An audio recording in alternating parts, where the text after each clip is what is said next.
Hello everyone, odedex here, welcome to episode 94 of my Let's Play. So I'm still here in my Redpower quarry age. Just to let you know that after changing my counter to counts of 4, this contraption now moves twice, just as I've planned. However, I noticed a different problem is because the timer was set on 2 seconds, and something to do with the timer on the main quarry and movements and everything like that. Why is it not moving? Okay, just visually not moving.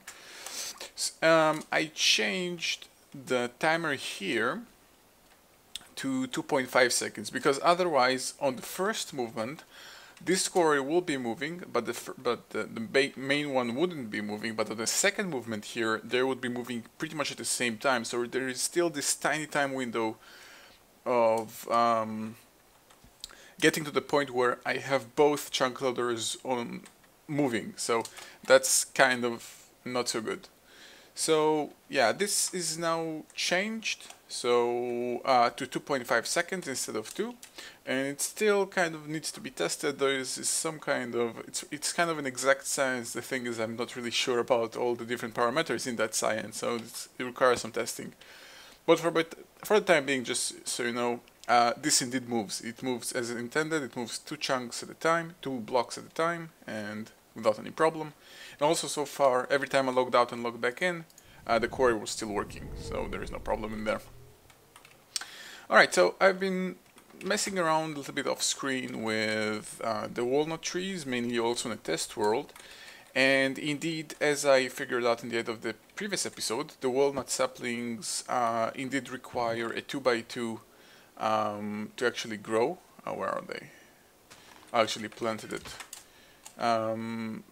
It's right here. It haven't grown. I don't know if it will grow, but for the time being, I'm gonna scrap that idea. I'm not gonna use any walnut trees. So anything in regards to the amount of seed oil that I have here will simply have to remain as is for the time being. Here and there I'm getting some seeds, and it doesn't do that much, but it's better than nothing. I'm also not consuming so many frames, so many soul frames, so that's also fine. And also you may have seen this, a portable tank having 800 millibuckets of apple juice, because I actually thought apples generate seed oil, and I forgot they don't. They actually generate apple juice. So I threw them inside and noticed that they don't generate the right liquid. So I just created one of those portable tanks, which is an extremely nice tool. It's added by thermal expansion, which simply lets you collect liquid and then break it and move it around. It's actually a very convenient thing. Alright, so the main purpose of this episode is actually creating the automatic wood growing and harvesting system using Redpower, pretty much. And it's gonna be heavily based, well, not heavily based. The concept is based on a video that I've seen like half a year ago by Shadow Dragon on creating something like this. I came up with the design on my own. However, the idea of using sand in that process, I've kind of taken it from him. So this is also why I didn't make it as dedicated tutorial about this, because I feel he deserves to still be the one supposedly that created the idea. So let's leave it at that. So I already made a design in my test world that's working. So this episode I'm simply going to be building it. I'm not going to be much of a testing, just trying to decide right now where I actually want this placed. Let's turn on the lasers of my chunk loading, see where are good spots that I can use without loading any more chunks. Preferably it can be pretty much built anywhere. I don't have to build it close to here. I can simply move the wood around using teleport pipes. I just noticed that half of the farm here isn't being loaded. I guess this is why those 2 trees aren't being farmed and I have some peat here. Okay, let's increase the size of the chunk loader. I think it will be a good time to do that. Starting to get quite far from the original source point, so that will be a good idea. Increase it to a radius of 5. And now let's see how far can I go. Alright, so I'm gonna build it pretty much here. The same way I plan to have my original walnut tree. If ever my nuclear power explodes, it's gonna be bad, but it's not a very complicated build. So I'm gonna get all the materials that I need. I pretty much already planned that beforehand. I know everything that I need, so I'm gonna get that and get to building. Alright, so looking at my inventory, I should have everything that I need. You can see a bunch of logic gates, some filters, some cables, different types of cables. And just one more thing that's actually something that I like to try. It's not a part of the build, it's not a must, but it's something that I like to have, or I'd like to try. It's actually something that I didn't test as well. This is something I'm going to test in real time. And use a block that I haven't used before called the assembler. That's a Redpower block. It's actually very, very nice. I don't know, I think I've never used it before, so I think it will also be a good time to start using that. I need a deployer, some brass ingots, a red doped wafer, and bundled cable. Red doped wafer, some iron, some brass, and I think that's it. Let's see, bundled cable I have, yep, there we go, let's make it. It's kind of the next tier of deployer. If you'd say that the deployer is a tier 1 machine, then this is pretty much the tier 2 machine. So let's use that. Oh, however, it doesn't require electricity, which is maybe kind of a weird property of it, because most tier 2 machines in Redpower require energy, require electricity at least. Alright, so in theory I should have everything that I need. Oh, actually, I need one more thing, which is wooden golem. Do I have a spare one? Yeah, sure, I have this strong one. It will make do. No need to create a new one. Yeah, I should have everything that I need. Let's go. So I'm gonna build this from scratch. I do have the design right next to me, so I'm looking at it. So there is no, there will be mostly no surprises, but obviously it will be looking quite different. But overall, this should be quite a fast build. But I'm not gonna skip it. I'm just gonna build everything on camera so you guys can see it. Alright, so first I'm gonna need some birch saplings, because this is gonna rely heavily on using birch sapling, and that's specifically because birch trees, I don't think I have any. Well, I can use, oh actually, oh I have exactly one. That's perfect. Okay, I don't need this, and I don't need this. Let's actually make sure that I have more. So let's use something. Let's use the grafter. I think actually probably gonna make this special grafter at some point. So I'm going to need some bone meal as well. Just to make sure, so I have a couple of saplings to begin with. Let's get that's enough bone meal. So I can do the following thing. Now, something about birch trees, which is a very specific property, which is why I'm using them. They have a very definite size. Like, they will always grow between, I think, 4 to 7 blocks high. They will never go beyond that. They will never grow into giant trees by accident, like oak trees sometimes grow into giant trees with branches and everything. They kind of have this good sized tree. Usually it's large. It's never like 3 blocks. So it's kind of a good thing about them. So this is why they're being used. Now the grafter for some reason doesn't drop anything when it should. It should have been 100% drop rate for saplings. I really hope they're gonna drop now. I'm really gonna need a sapling. Yeah, getting one will be nice. Please, thank you. Okay, this is silly.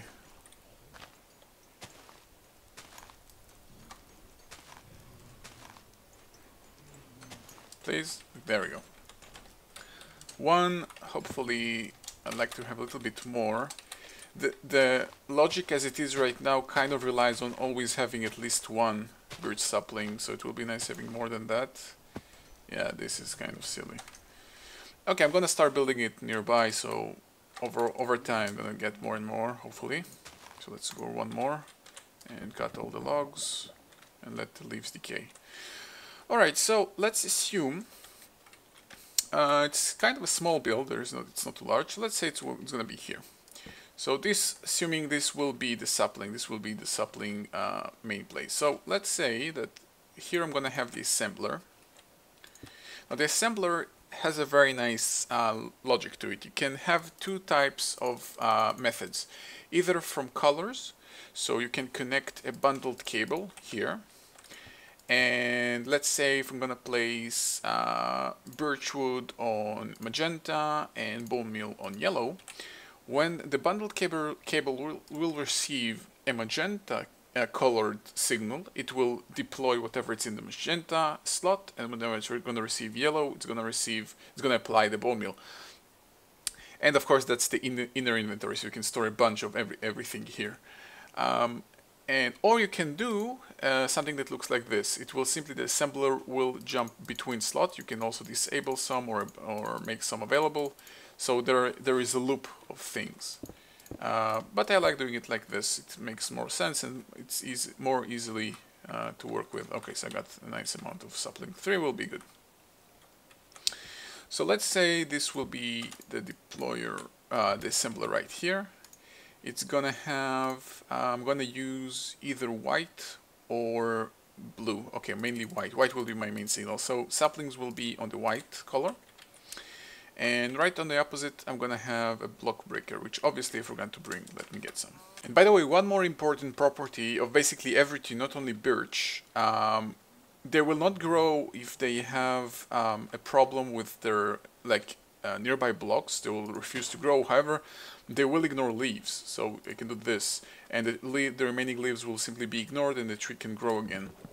But if those leaves were cobblestone, for example, the tree will simply refuse to grow. So this is also a very good property of this build, otherwise it may have been impossible. Okay, so on the opposite side of this assembler, which again will be where the this is, the tree, or actually I don't want it to grow.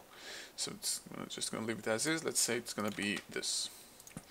Okay, so this is the sapling. So right on the opposite side I'm going to have a block breaker, like this.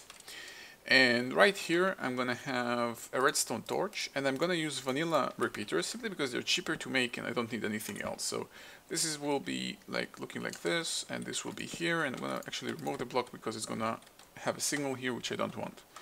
So right after the repeater I'm gonna have an AND gate, which will have say, let's have this side disabled, so like this. Oh, actually no, let's go for this side disabled. So from here I'm gonna, this is not a must, but I'm gonna use white cables to start separating the signal, and I'm gonna have another cable right here. Right here I'm gonna have a counter, and the counter will be set to a very specific number, which is 11 on the maximum count and 11 decrement. It's going to loop to itself, so whenever it reaches the maximum it's going to loop, so reset itself. Directly, actually this can be this color, yeah, it's going to be looking like this. From the input I'm going to have the white wire coming like this into a timer, which obviously right now is locked, so you can see it's starting to make sense here. So only when there will be signal coming from here, meaning once this grows there will be a signal, this will be ticked once, and I'm using the same logic that I'm using in my inchworm chunk loading. Basically I'm looking for one signal, and then the timer will start resetting itself by simply having a buffer gate here. So that buffer gate will also start looping the signal, making sure that this counter ticks, and whenever it reaches the maximum value it's going to reset and lock this timer again. So apart from ticking the timer, the signal here will also be the locking mechanism for the AND gate. And let me quickly get over the net, and I'm going to explain why is this happening. Okay, so why am I using an AND gate and not directly using the signal from here? I'm doing that because the way this logic is going to work is every time a block will be here, there will be a redstone signal, and with the mechanism, the way it works, that will update every single time. So there are going to be double signals here. Now obviously I can simply make the counter tick to 22 or something, but that's simply, it's logically wrong. So using the AND gate, I'm locking the timer that whenever the counter is not set to basically to the default state, it will not accept any other signals, because only now the AND gate can receive a signal from here. At every other state it will simply ignore the signal. So this is here, and now I'm gonna use, actually this is something that I have not yet pre-designed, so this is gonna be connected like this. There we go. Now because it has a signal, it just placed the sapling. I'm gonna quickly remove it. I'm gonna manually replace it later. And from here, I'm actually going to apply this thing with, I should actually get a lever in case I'm not interested in applying bone meal, actually, so that will be a good idea. Let me quickly get one. There we go, exactly one. Also remember that the assembler, if you set it to colored mode, it will only accept jacketed wire. If you set it to this mode, obviously jacketed wire will not connect, it will simply accept any other signal. So normal wire can connect, and also normal alloy wire. Okay, so this now happens. So on this side, on the till wire, light blue, whatever it is, I'm gonna apply second timer. It's gonna be locked by default. And on the light blue, this is gonna be applying bone meal. This is light blue, right? Oh, it doesn't really say, but yeah, that's light blue. So bone meal is something I'm either gonna add manually or automate it some way, but because eventually wood will grow on its own, it's not a must. So it's of course something that if it's being timed and there is no bone meal, it has no effect. So this is why I'm also doing this. Now, deployers on their own, the default deployers may even work if you have separate inventories or separate different items in the same inventory, but I just like using the assembler. It simply makes it logically more correct in my mind. Alright, so I have the entire harvesting mechanism. Now let's actually start managing what's going on. So first I'm going to apply a relay here. Whoops. A relay here. And I'm going to place the wooden golem here, because there's simply going to be a lot of different leaves falling and breaking and sand and different things. You're going to see it very, very soon. So the wooden golem here is going to connect it to the same tubing network just to make sure there are no items just floating around. Anything coming out of here will loop back into the assembler itself, but obviously there are going to be filters along the way. So the first filter, actually forgot to bring sand, will be here. The second filter, say, can be here. They will have obviously different logical uses. Let me actually obviously get something more that I've forgotten. Let me quickly get that. Okay, so from here, this filter will only accept sand. So this will be the first available inventory. It's going to accept sand. This inventory will be accepting the birch wood itself, and for now I'm simply going to store it in a simple chest.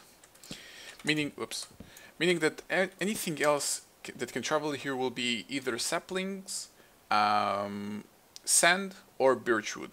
And actually, when you think about it, saplings will never drop here. I don't know. It's fine, I guess, like this. Coming from this filter, I'm going to first place a normal pneumatic tube, but then I'm going to apply redstone pneumatic tubes. Now the height that I'm going to go for, let's go one block further. So the height that I'm going to go for is 11 blocks from here. So that's going to be, so this is the first one. Actually, it's going to start ticking now. Yeah, but it has no, yeah, it makes no sense, so it's okay. So 1, 2, 3, 4, 5, 6, 7, 8, 9, 10, 11. And here there will be a piston. This piston will be facing down. Just like that. Right here I'm going to have a deployer. This deployer will have sand. The amount doesn't make any difference. And right here I'm going to use a default repeater. And this is why I'm using the regular repeaters, because for some reason you cannot actually place a repeater on this. You cannot. I don't know why, you just can't. So this is why I brought a normal repeater that can be placed here with a full delay. And here I'm simply going to have the redstone tubes. So going out, let's start building up like this. Okay, that was a little bit too much. And here I'm gonna need a cover, which obviously I forgot to bring. Let me get it. Okay, so got the cover. Cover will be placed on the first tube here, just to apply the alloy wire here, so the jacketed wire can connect like this. So I have the same signal, just delayed. And right here, this time we'll need to stop. Okay, this is logically incorrect. This case will never happen, so let's get rid of all. Actually, no. Once I connect it, this should be taken care of, I think. Yeah, the thing about this design, if it for some reason suddenly has a problem, it will have a problem. You need to make sure there are no kind of a backdoor foolproof, making sure there are no problems thingy. It may have some issues, so you need to set it up correctly the first time around, and from here on then it should be fine. So saplings should be placed any second now, and then it should be fine. This is actually a deployer and not a relay. This should have been a relay. And now this guy is not knowing what to do, so let's remove him and replace him. Okay. So coming out of the buffer here, I'm going to have some red alloy wire, which will first connect to the block breaker itself. Gonna need to separate the signal here, so let's place a cover like this. The relay makes no difference whatsoever, and I'm gonna have, let's use the Redpower repeater here, which will be 2 ticks delayed. And from that signal, I'm simply going to connect it to the red power tubes. And if I do not make a mistake, this should be perfectly working right now. Let's give it a try. This should have some sand. This piston is here, this is here, this is filtering out this is filtering out this. Yep, let's first not use this setup because it's not tested, so without it this should be working, assuming I made everything correct. So let's apply a manual ball mill here. So the tree grows, it sends a resto signal, the timer starts to tick. The block breaker breaks the first block and sends a send block. Sand is being dropped, dropped again, and now it's gonna push it. The block is being pushed and broken. Broken.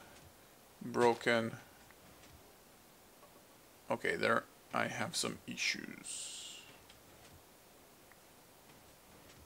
This is actually something that did not happen, but when I think about this, should be taken care of. Now, a property of sand, if it falls on torches or saplings, it breaks, like this. Okay, so this is an issue. This is something that I didn't have happening in my test world. Okay, let's start figuring out what's the problem.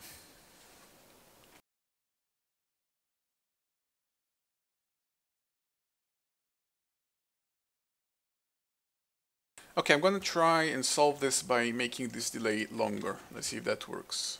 The plan here is basically just to have that very tiny time window of a sapling being placed and then all the remaining sand simply falling on it. And then being broken into blocks. No, this happens. Okay, let's try actually making the delay shorter. Like this.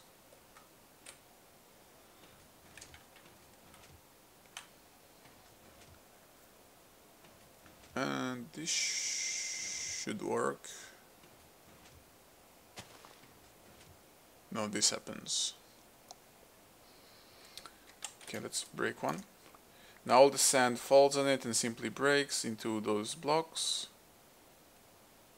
The tree will eventually grow on its own. Let's help it. It grows, sends a signal, sand starts to drop. And blocks are being pushed and broken.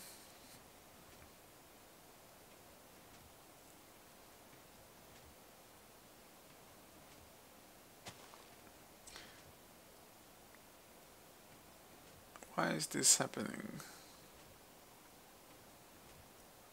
Is the tree too large or something? The count should be right. Oh, I went a block too high. Okay, that's the problem. Can run. Let's take the saplings out. Yep, I went a block too high. This should have been one block lower. Okay, that's the problem. So let's do it like this. Whoops. First disable the piston, accepting the signal. Break this, break this, break this, break the piston, which is being...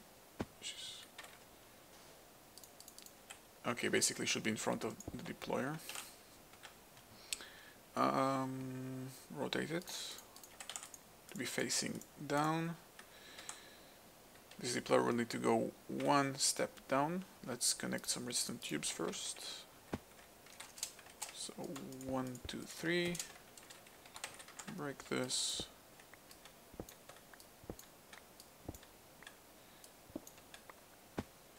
There may be some funny items in here right now. Oh, we didn't collect the cover. Where did the cover go?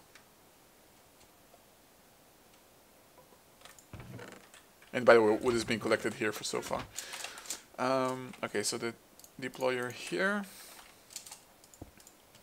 Sand. Let's, again, as I've said, if it's being kind of going from the middle, it will have some issues. So break this again. And reset the setting here. So repeater, full delay, cover, this and this. So 1, 2, 3. And again set this to this delay. And you know what, actually I'm noticing that I did forget one buffer here. I did have a buffer here. I think that that delay might actually be important.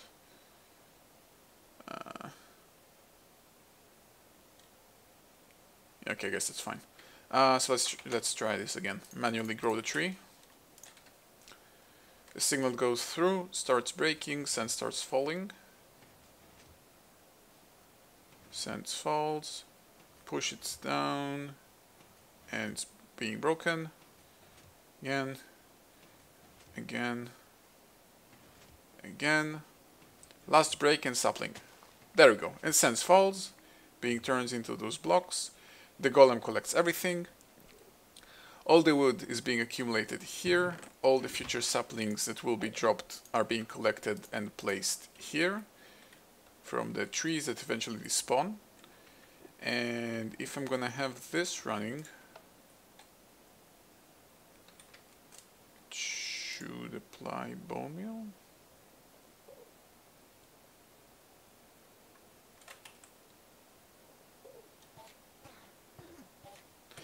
Oh, it receives still.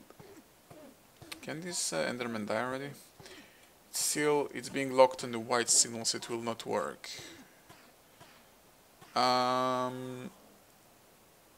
Let's introduce a pulse farmer.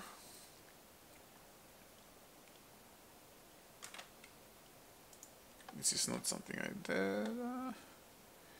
Yeah, let's introduce a pulse farmer. Okay, so playing with the wiring a bit, pulse farmer will be here. The repeater, not repeater, this guy every time collects everything. Where is it now? Where's my buffer gate? Where did I pick it up? Oh, there it is. So this will be here, and this will be white wire again. Okay, so now it will work. Apply bone meal. Now, bone meal will not be wasted if it has nothing to be wasted on. Oh, but I think... oh, no, it's fine.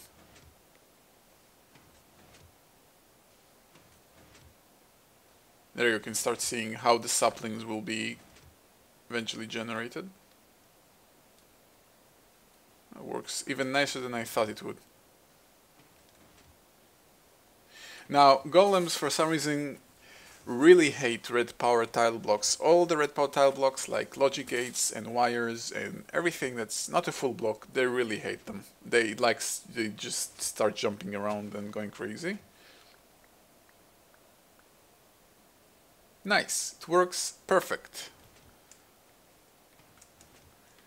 Okay, so pretty much the entire episode has been just about this. I'm just gonna top it off, finish the episode by, again, giving you guys a very brief explanation of what's going on so you can guys understand. So I have a constant redstone signal here with a repeater.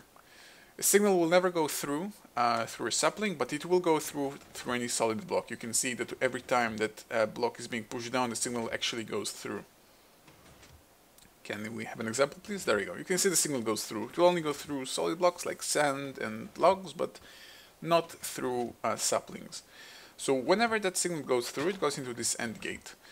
If this AND gate receives a signal from here and a signal from here, meaning the counter is on a reset state, the signal will go through here, moving that counter one step forward. So setting off, shutting down this AND gate, but making this timer start working. This timer works on, I think, 2 seconds intervals by default. So every time it ticks, it first it pushes the counter one step forward, but also breaks a block and goes up there, places one sand, and after a full delay of a default repeater, of a vanilla repeater, a piston pushes it down.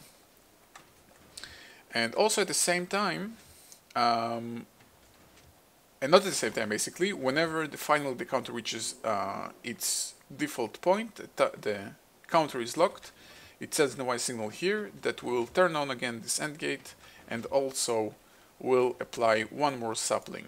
I'm collecting saplings here. I'm actually starting to see a possible issue of not enough saplings. I actually may need to change the white signal here to a timer, because if leaves decay and I actually don't have a sapling on time, I'm gonna need a timer ticking it here. I'm gonna let this run and probably do this change afterward, but I don't know. So also at the same time I have a timer here running on a separate wire, on this light blue wire, and this light blue wire has bone meal in it. Completely separate from this other logic system. If there is sapling here and there is bone meal available, bone meal will be placed and being used, and the entire result eventually that I get wood. Completely automatic. So that's awesome. I'm pretty happy that this project got completed in exactly one episode. No more, no less. So this is kind of awesome. So yeah, thank you guys for watching. As always, see you guys next time.